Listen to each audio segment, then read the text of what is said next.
I mean, you know I had to write about the WeWork bankruptcy, right? I've been targeting WeWork and Adam Newman for years as the embodiment of everything that's wrong with the current state of the startup ecosystem. But I'm certainly not taking any pleasure in this final coda to the WeWork horror story.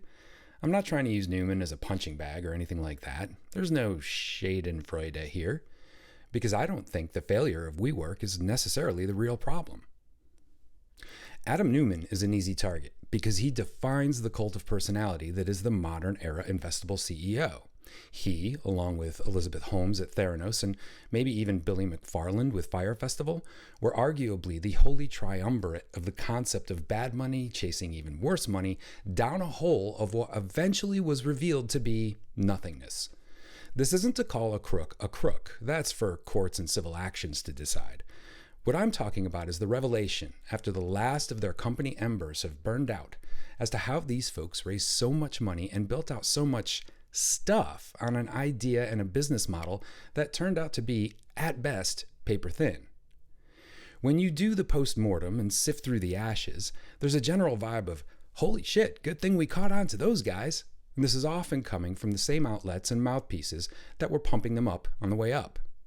When you read about the downfall of the companies, especially Theranos, it takes quite a while before the article gets past the person and into the company, and how that company went from everyone's darling to everyone's cautionary tale.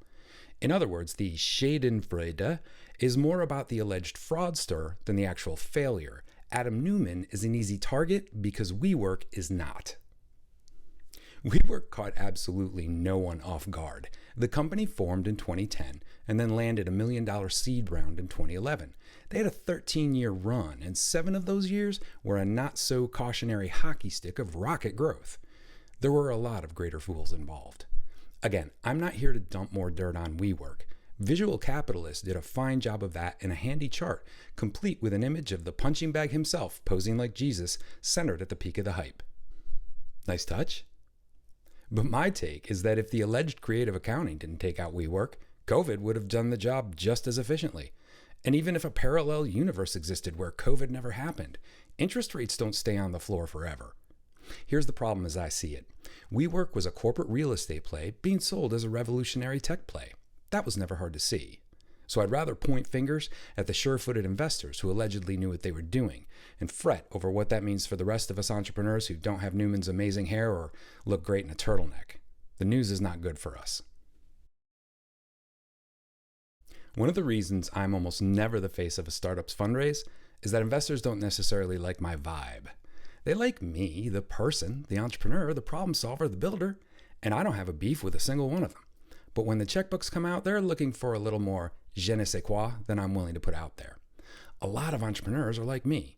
Don't be like me. This is to my detriment. Because any investor will tell you that when they fund a company, whether as the lead investor on $1 million seed round or a greater fool follow-on round at unicorn valuations, they are investing in the team first, the solution second. I get this. I understand this. But I don't understand this. They'll point to their track record of investing in great teams and tell you that a great solution propelled by a subpar team will usually fail. That part I understand, and I like to think I'm the part of the team that isn't out there waving jazz hands and looking like Jesus in a black turtleneck. But the track record is actually lousy, on purpose. It's one big home run hit for every 10 swings, as a strategy.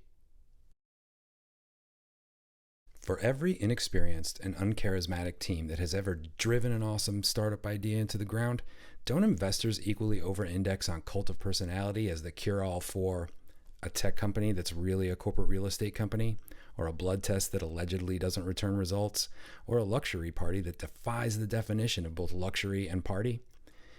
Maybe investors rely a little too much on the team, and they write big checks to that team without a ton of due diligence.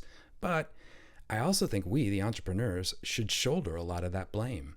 Too many of us spend way too much time building the perfect pitch deck rather than building the perfect product. We spend too much time networking and not enough time living the problem. We collect connections, not customers. And that's how the WeWork fiasco happened. The bankruptcy was just the final nail, and one that we all saw coming.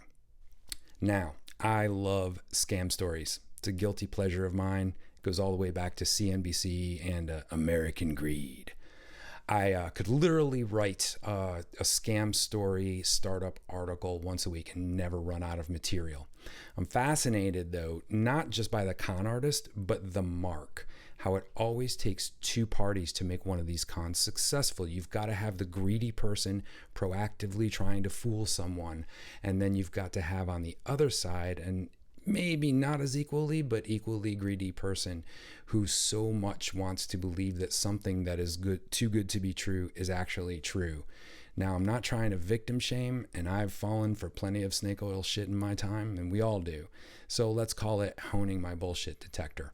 And that's unfortunately something you have to do in startup at almost every single angle. There's a part of every entrepreneur that looks at these stories that look like easy money grabs and get a twinge of that, feeling like that should be me. Why him? Why her? Why not me? One thing to definitely understand as you build your business is all these companies that look like they're overnight successes.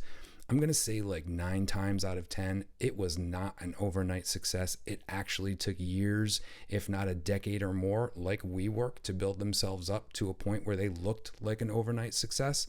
And then there's that 1 time out of 10 where it actually was an overnight success. And if you dig deep enough, you can usually see that it's built on a foundation that looks like a house of cards.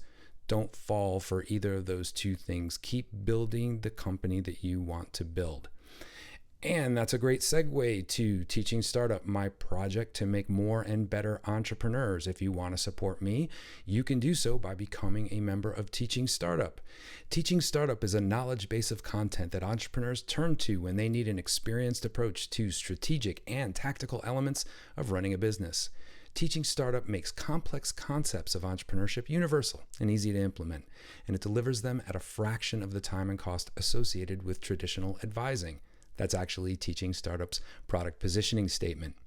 We do this with over 700 questions, answers, posts, and polls. The questions are from member entrepreneurs. The answers are from real working expert entrepreneurs like myself. So if you want to support what I'm doing here, you can help me help you by becoming a member at Teaching Startup. You can do so at teachingstartup.com. I appreciate you. Go do great things.